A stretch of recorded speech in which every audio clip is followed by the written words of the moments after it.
Update কিছুই দেখছি না। সাকিব খানের এখন কি করা উচিত? কি করা উচিত? উনি এখন কাজ করছে, উনি ওনার মতো করে এখন কাজ করছে, করুক না। ওনার বয়স যত, অনেক বয়স তো হচ্ছে এবং এই বয়স উনি কাজ করে যাচ্ছে, খুব উনি ওনার মতো করে করে যাচ্ছে। বাংলাদেশে একজন সুপারস্টার আছে, একজন আছে দেখেও আছে। শুধু ওনাকে নিয়ে জল্পনা কল্পনা, ওনাকে নিয়ে মানুষের নতুন আপডেট নতুনভাবে কাউকে তো আমি দেখতে পাচ্ছি। এই জন্য আসলে আমি নিজেই বাংলাদেশের চলচ্চিত্রের প্রতি আমার আসলে এতটা কাজ করে। কি মনে হচ্ছে যে একজন সাকিবের উপরে ভর করে কি সিনেমা ইন্ডাস্ট্রি টিকে আছে? হ্যাঁ, সেটাই তো দেখছি।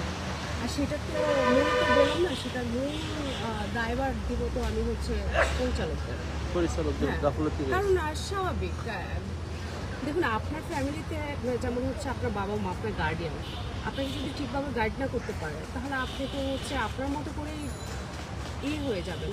তো প্রত্যেকটা সন্তানকে সেমভাবে গাইড করতে হবে, তাহলে কি হবে, সবগুলো আপনার 4-5টা ছেলে মেয়ে যারা আছে তারাই কিন্তু সুপারস্টার হয়ে যাবে। তারা কিন্তু এক একটা সে এক এক পর্যায়ে যেতে পারবে।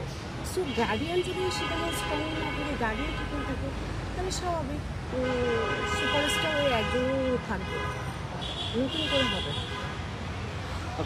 সেটা ছেলে হোক আর মেয়ে হোক। আসলে আপু, ইতিমধ্যে আপনি ভিন্ন রকম একটি বিষয় যাবো আপনার সাথে, সেটা হচ্ছে যে আপনি ইতিমধ্যেই জানেন যে গতকালকে ডক্টর ইউনূস সাহেব যিনি রয়েছেন উপদেষ্টা, ওনার আসলে পদত্যাগের গুঞ্জন আমরা শুনতে পেয়েছি। আপনি কতটুকু শুনতে পেয়েছেন বা জানেন আমি জানি না। এই ক্ষেত্রে ওনার বিষয়টা নিয়ে আমাদের একটু বলবেন যে এই যে উপদেষ্টা, এটা কি পদত্যাগকে নিয়ে ইয়ার হাত চলে আসে? হাতটা একটু পিছাও, হ্যাঁ একটু পিছাও, হ্যাঁ।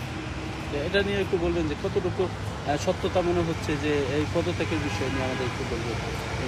দেখুন, একটা হচ্ছে পলিটিক্স আর একটা হচ্ছে পলিটিক্স। সো আমরা কিন্তু পলিটিক্সের মধ্যে নাই, আমরা কিন্তু সবাই পলিটিক্সের মধ্যেই কিন্তু ঢুকে আছি, ঠিক আছে? তো আসলে এটা হচ্ছে এগুলো যে নাটক বা এগুলো যে একটা পলিটিক্যাল পলিটিক্স ইস্যু, সবাই বুঝতে পারে। তো পলিটিক্স মানে পলিটিক্স কীভাবে একটা হচ্ছে অ্যাক্টিং করা যায়, কিভাবে কি করে জনগণের সিম্পিতি নেওয়া যায়, কিভাবে কি করলে, এটা তো তাদের এটার মধ্যে ব্রেন ভালোই আছে। সো এটা সবাই বুঝে গেছে, দিন শেষে সবাই বুঝে গেছে যে এটা একটা ড্রামা ছিল। জি, এই ড্রামাটা আসলে কে করেছে বা কার নির্দেশে হয়েছে মনে হচ্ছে আপনার কাছে? বা এটা কোনো সুবিধাবাদী কেউ করেছে নাকি ইউনূস সাহেবই করেছে?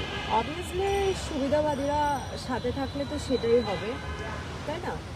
আর ইউনূস সাহেব এতটাও বোকা না, একজন নোবেলপ্রাপ্ত একজন মানুষ।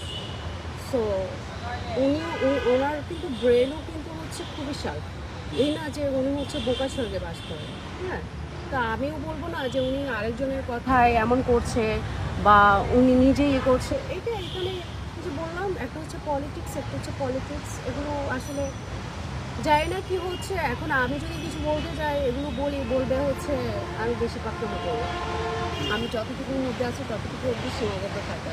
এখন আজকাল ভালো সঠিক কথা, যেটা লিগ্যাল কথা, এগুলোও বলা যাবে না। এই দেশটা এমন একটা দেশ হয়ে গেছে, সত্যিও আপনি বলতে পারবেন না। তো আমরা তো এটা চেয়েছি না, 5 আগস্টের যেটা জুলাইয়ের যে অভ্যর্থন, আমরা কি চেয়েছি? স্বাধীন দেশ চেয়েছি।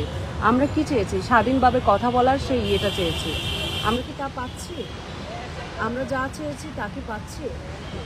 আমরা কিন্তু তা পাচ্ছি। আপনারা নিজেরাই দেখতে পাচ্ছেন যে আমরা কিন্তু তা পাচ্ছি না। ইভেন আমাদের উপরেই করে, কিন্তু তারা এখন নিজেরাই একটা দল গঠন করে, নিজেরাই ক্ষমতায় যেতে চায়। তাহলে আমাদের এত ইমোশনাল ব্ল্যাকমেল করার কি দরকার ছিল?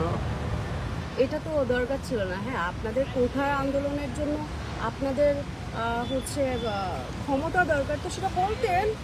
তখন তো একজন মানুষও নামতো না যদি এমনটা জানতো। তা আমরা বাঙালি না, আমরা পরিশেষে আর কি জানি।